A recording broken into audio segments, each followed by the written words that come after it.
আপোনাৰ 2019 চনত যেতিয়া কা আন্দোলন সমগ্ৰ অসমত তুংগত আছিলে সেইটো সময়ত গোলাঘাট জিলাত এটা ঘটনা সংঘটিত হৈছিলে। আপোনাৰ গোলাঘাট নগৰৰ আপোনাৰ পুৰণামলপতি স্থিত ভাৰতীয় জনতা পাৰ্টি যোনটো অফিচ আছিলে সেই অফিচটো এটা অভিযোগ আছিলে কেইজনমান মানে দুষ্কৃতিকাৰীয়ে লণ্ডভণ্ড কৰিছিলে বুলি এটা অভিযোগ আহিছিলে আৰু পৰৱৰ্তী পৰ্যায়ত সেইটো সময়ৰ সভাপতিয়ে জিলা সভাপতিয়ে এখন এজাহাৰ দিছিলে গোলাঘাট থানাত, যিটো গোলাঘাট থানা কেছ নম্বৰ 20 বুলি গুণ হিচাপে বিভিন্ন ধাৰাত ৰেজিষ্টাৰ হৈছিলে IPCৰ। তাত আপোনাৰ ধৰক এই অনাধিকাৰ প্ৰৱেশ, সম্পত্তি লণ্ডভণ্ড তেনেকুৱা কিছুমান ধাৰাত সন্নিৱিষ্ট হৈছে আৰু সেই হতান্ত সংক্ৰান্তত আমাৰ কৃষক মন্ত্ৰী বিদ্যুৎ শইকীয়া বা চুতীয়া ছাত্ৰ সন্থা মহেন বৰা, ৰাজীৱ লস্কৰ বা নিপন গগৈ আদি কৰি বহুতকেইজন জাতীয়তাবাদী সংগঠনৰ নেতাকৰ্মীক সেইটো সময় পুলিচে আটক কৰিছিলে। টোটেল 5জন আছিল নেকি, 5জন আমাৰ এনেকুৱা তেওঁলোকক আটক কৰিছিলে। আৰু কেছটো আপোনাৰ 2019 চনৰ আগষ্ট মাহৰ পৰা গোলাঘাট জিলাৰ অতিৰিক্ত মুখ্য ন্যায়াধীশ আদালতত হৈছিলে। আৰু এই গোচৰটো এই 19 বা চলি আজি সমগ্ৰ গোচৰটো চূড়ান্ত ৰায়দান কৰিলে আদালতে সমগ্ৰ গোচৰটো নথিপত্ৰ বা সাক্ষীবাদী চাই পেলাই এওঁলোকৰ বিৰুদ্ধে অভিযোগৰ কোনো সত্যতা নাপাই পেলাই এওঁলোকক আজি গোচৰটোৰ পৰা মানে খালাচ দিলে। আপোনালোকক গোচৰটোৰ পৰা এখেতসকলক আজিৰ পৰা মানে একুইটেল দিলে আৰু আজিৰ পৰা এই কেছটো মানে এখেতসকলৰ বিৰুদ্ধে প্ৰমাণ নহ'লে। প্ৰথমতে মই আমাৰ সন্মানীয় অধিবক্তা ঋতুপল্লৱ শইকীয়া ডাঙৰীয়া, পাৰ্থজ্যোতি বৰা ডাঙৰীয়া, অংশুমান বৰা ডাঙৰীয়া, আৰজু গুহকে প্ৰমুখ্য কৰি আমাৰ ঋতুপল্লৱ শইকীয়া ডাঙৰীয়া আৰু পাৰ্থজ্যোতি বৰা ডাঙৰীয়াৰ যিটো অধিবক্তাৰ গোট, তেখেতলোকক আন্তৰিক ধন্যবাদ আৰু কৃতজ্ঞতা জ্ঞাপন কৰিছোঁ। তেখেতলোকে 2019 চনৰ পৰা বিনা পাৰিশ্ৰমিকে তেওঁলোকে আমাৰ হৈ এই গোচৰটোত আইনী সাহাৰ্য আগবঢ়ালে, তেওঁলোকক ধন্যবাদ জনাইছোঁ।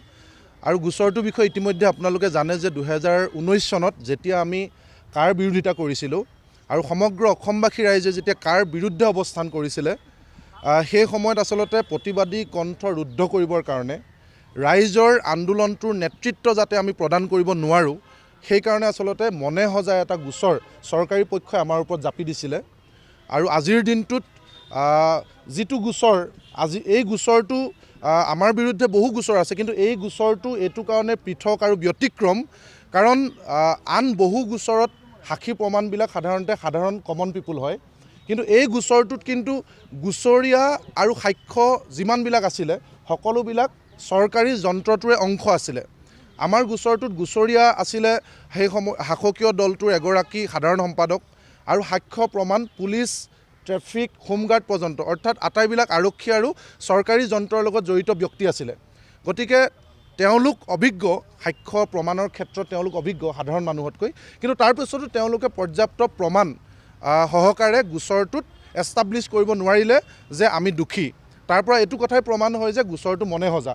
গতিকে তেওঁলোক চৰকাৰী যন্ত্ৰৰ অংশীদাৰ কৰিও এষ্টাব্লিছ কৰিব নোৱাৰাটোৱে বহু প্ৰশ্ন আচলতে আমাৰ আহিছে যে এনেকৈ আচলতে মানুহক ৰাইজৰ হৈ মতা মানুহক কণ্ঠ ৰুদ্ধ কৰিবৰ কাৰণে মনে সজা গোচৰ যে দিয়ে, এইটো এটা তাৰ প্ৰমাণ।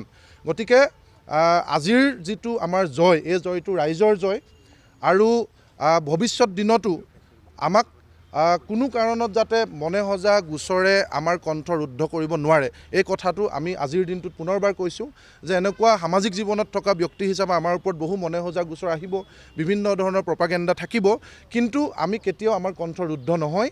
যেতিয়াই অসমীয়া জাতিটোৰ ওপৰত এনেকুৱা প্ৰত্যাহ্বান আহিব, ৰাইজৰ হৈ মাত মাতিবলৈ যাওঁতে আমাৰ ওপৰত মনে সজা গোচৰ দিব, আমি প্ৰতিটো সময়তে আমি শক্তিশালীভাৱে থিয় হৈ থাকিম আৰু এই ধৰণে আমি আগবাঢ়ি যাম।